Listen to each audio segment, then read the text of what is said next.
राधे राधे। जय गुरुदेव। सभी संत महापुरुषों के चरणों में कोटि कोटि नमन। आज भाई दूज है, तो आप सभी को भाई दूज की बहुत बहुत शुभकामनाएं।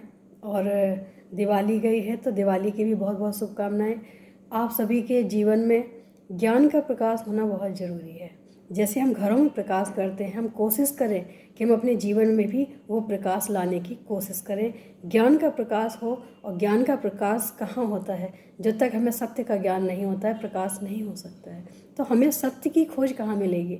सत्संग में मिलेगी। सत्संग से हम जानेंगे कि सत्य क्या है।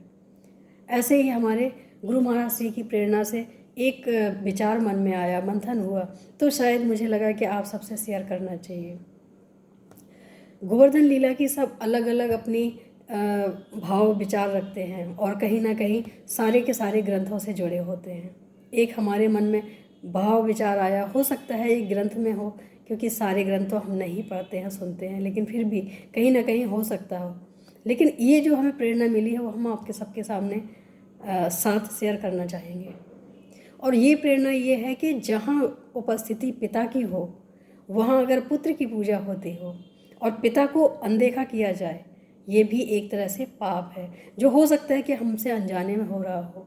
ज़रूरी नहीं है कि सारी चीज़ें हम देख के करें, लेकिन हाँ, ऐसा ज़रूर है कि हम कभी कभी गलती से भी गलतियाँ कर जाते हैं। तो जो हम गलतियों से गलतियाँ करते हैं, वो भगवान के प्रति, भगवान हमारे प्रति सजग होते हैं और उन गलतियों को रोकने की कोशिश भी करते हैं। यही चीज़ हमें देखने को मिलती है।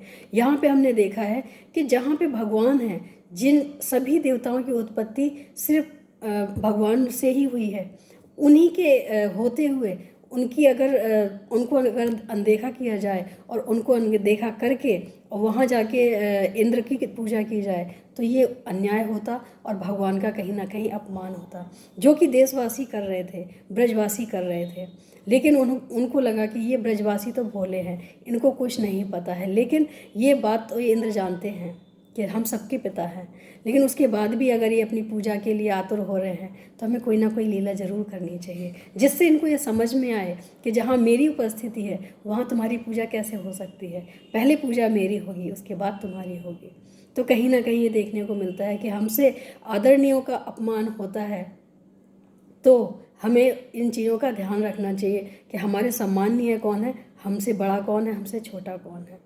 और अगर ईश्वर हैं, तो कहीं ना कहीं वो अपनी लीला दिखा के ये जताते हैं, बताते हैं, लेकिन हम भूल जाते हैं इन चीज़ों को। तो हमें भूलना नहीं है, और इस चीज़ का हमेशा याद रखना है कि सबका पिता एक ही है।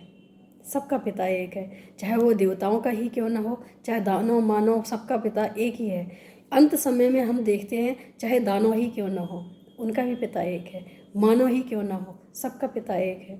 इन सबका पिता जब एक है, तो पूजा भी एक ही की होती है। इसलिए उन्होंने गोवर्धन पहाड़ को उठा के ये साबित किया है कि इंद्र मतलब बच्चे कितने भी शक्तिशाली क्यों ना हो जाएं, लेकिन पिता पिता होता है। पिता से ज़्यादा शक्ति बच्चों में नहीं होती है। इसलिए उन्होंने ये दिखाया कि इंद्र जो गलती कर रहा है, वो जान के कर रहा है, क्योंकि उसको पता है सभी की प्रार्थना से हमारा जन्म हुआ था, हम नीचे आए थे, हमारा प्राकट्य हुआ था। जब हम पृथ्वी पे आए हैं, तो सभी के प्रार्थना की वजह से ही आए थे कि इतना अत्याचार बढ़ रहा है, हमें यहाँ पे अवतार लेना पड़ा। उसके बाद वो भूल गए थे, लेकिन उनको याद दिलाने के लिए ये चीज़ें उन्होंने साबित कर दी कि परम पिता सबका एक है, और अगर वो चाहे तो कोई कितना भी दुख की बारिश क्यों ना हो, लेकिन जब परम पिता की छाँव में आ जाते हैं, तो हमारे सारे दुख अपने आप समाप्त हो जाते हैं।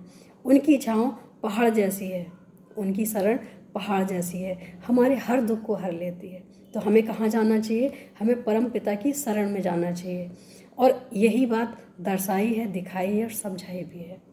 तो याद रहे कि हमारा सबका पिता एक है, चाहे वो देवता हो या दानव हो या मानव हो, सबका पिता एक है और एक ही रहेगा। आज के लिए इतना ही। राधे राधे। जय गुरुदेव।